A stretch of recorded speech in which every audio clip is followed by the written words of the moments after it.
She learns that character has always been writing with a specific location in the body. She reads, "In the mid-14th century, character was used to denote a symbol marked or branded on the body. On livestock, these symbols had once performed incantations, spells cast for prosperity, protecting the animals from harm. Character is possessive, a symbol that designates ownership, origin, and relationship. Character is the labor of making subjects, marking, sorting, organizing, differentiating." Later, she is asked for her age, ethnicity, nationality, gender, sexuality, marital status, whether she has any dependents, whether she considers herself to have a disability.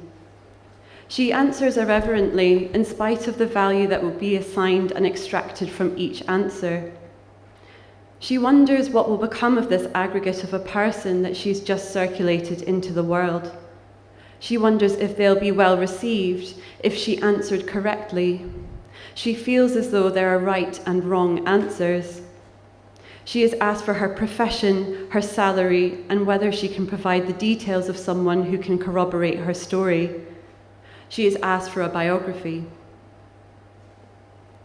While not writing her biography, she reads that establishing a brand is about consistency, reputation, and meeting preconceived expectations. She wonders why she is never asked to provide an autobiography, given the prevailing convention that everyone writes their own biography anyway. She reads that repeated uses of I and me sound arrogant and unprofessional. She switches to writing in the guise of the third person to legitimize the account, to assume some authoritative position of removal from her own life. In this guise, she is an unspecified entity. An uninvolved person, her existence requires no explanation or development. As she writes, she thinks that perhaps it's even more reductive to think of this life writing as autobiography, such a dutifully compliant artifact. She states the facts. She was born, she lives and works. She is defined by a list of projects, activities, endeavours. How she feels about them are of little importance. That they happened is enough. She describes herself variously as artist, writer, curator, administrator, manager, in the hope that at least one of these adjectives will assuage any feelings of limitation or inadequacy conjured by the others. She is a temporary custodian of anything. She is a series of adjustments, adaptations, compromises. Her character, an amalgamation of selected projects that speak more to the frugality of stockpiling than to the ostentatious display of accumulated wealth.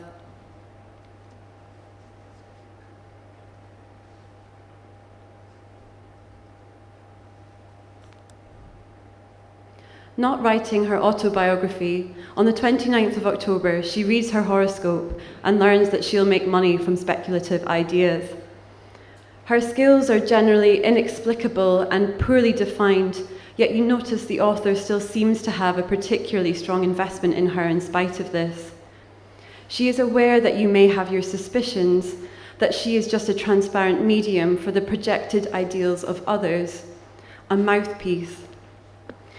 She is reminded of a gift she received from her mother, who emphatically teased that it would sum her up perfectly.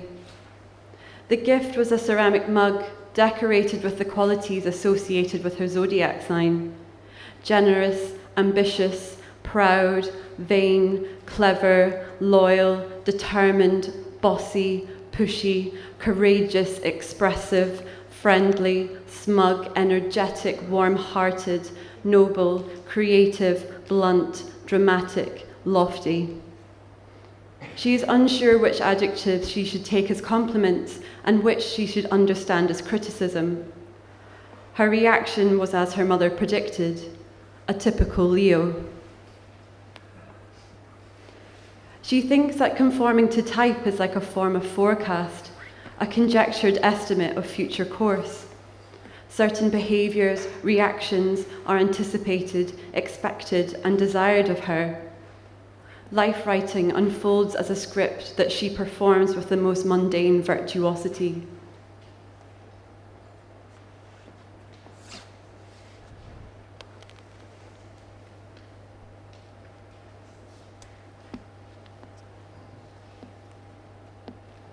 On Saturday night, she watched a powerful man on TV defend the actions of another powerful man on TV.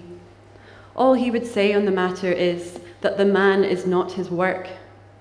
The statement preemptively foreclosed any discussion, a tediously recursive rebuttal. The credits roll. She wonders how an industry that relies on the professional mobilization of personality, character, and profile can offer such an impossible excuse. In a global economy that necessitates the labor of people performing themselves, their most essential cognitive and affective capacities, how can the privilege of extracting oneself from one's actions even be conceivable, let alone be seen as exoneration? She thinks how often one becomes defined by a specific form of labour, or at least some relationship to it. Work becomes a score to be performed. She thinks how this constrains some to the most insipid of stereotypes and affords others the most despicable entitlements. Professional disobedience, tolerated as markers of their authenticity, solidifying their status as true characters. Their behaviour excused, justified, because it was always already inevitable.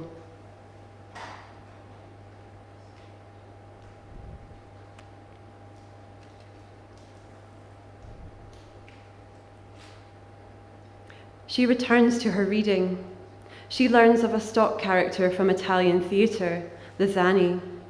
In Italian, the name translates to mean someone whose identity is not of any importance, who only exists to service the other characters. A poor itinerant worker, Zani are defined exclusively by their relationship to their work. They are a succession of activities. They are their actions. The more she writes, the more she hears accusations of passivity. Things simply happen to her. Writing herself is seen as a lack of imagination, an absence of original thought, and not a motivated stance. To write herself reads as a pollution of her agency rather than demonstrations of it. She was never meant to be a character. Description demands exhaustion. She writes herself through limited options, conventions, templates, where the information required has already been determined and decided. It's not a position for her to truly occupy. The inference is that she is already known, or that knowing her is of little consequence. She spends an incredible amount of energy defining herself. The processual nature of writing endows duration with the sensation of momentum, of accumulation, getting somewhere, but ultimately failing to reach a specific destination or conclusion.